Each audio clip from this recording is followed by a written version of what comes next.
Series English Grammar.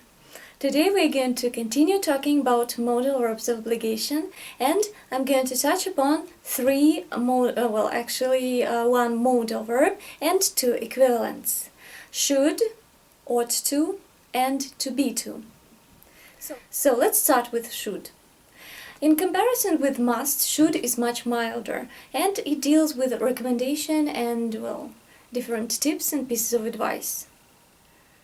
Also, I should say that should does not have a form in the past, and that's why, in order to formulate an idea in the past, we should use a typical formula for modal verbs.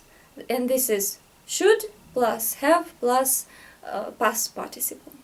Let's take a look at a couple of examples. You don't own her. It's like my girl Beyonce says, if you like it, you should have put a ring on it. Do you have anything like that? No.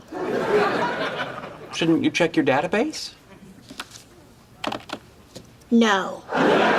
Here I should also point out that we deal with moral obligation, moral duty. Let's take a look at another example and you will see what I'm talking about. I should just skip this thing entirely. Robin's still pissed at me after, Now let's move on to the second verb for today, and it is to be to. So this verb is connected with some kind of a plan or arrangement. So when we deal with a schedule. In addition to that, of course, you should note that this is an equivalent, and that's why it has all possible forms of all the tenses.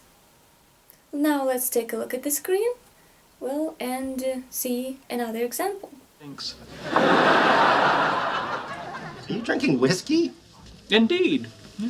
If I'm to participate in the social convention that is the stag night, then I must embrace all its components, including tobacco, swear words, and, yes, alcohol.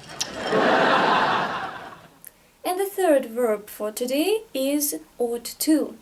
So here, the meaning is very close to the modal verb should. So we deal with some kind of a recommendation or a piece of advice.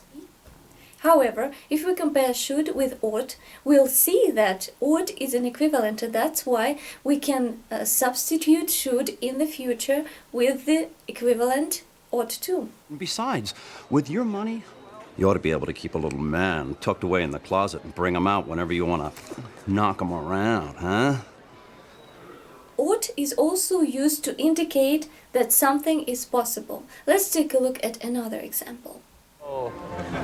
Javier, Marcello, Suzanne. Hey, dang, let me help you with that. That ought to do it. In addition to that, we should remember that equivalents of modal verbs can be used right after the modal verb itself. For example, we can say, you should be able to swim. It is very important. I have a master's and 2 PhDs. I should not have to do this.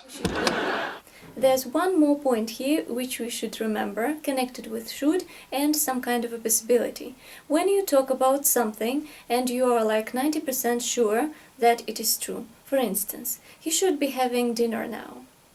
You are not 100% sure, but still almost sure. So in this respect, he should be having dinner is somewhere between he must be having dinner and he might be having dinner. Yeah, so it is more, you are more sure than when you say he might be having dinner, but a little bit less sure than when you say he must be having dinner. Okay, that's it for today. I hope that you learned some new stuff and enjoyed this video lesson. Don't forget to subscribe and give you my heart. That is like my video. Keep in touch, ask questions, watch my other videos. Happy English practice. Hope to see you soon. Bye bye.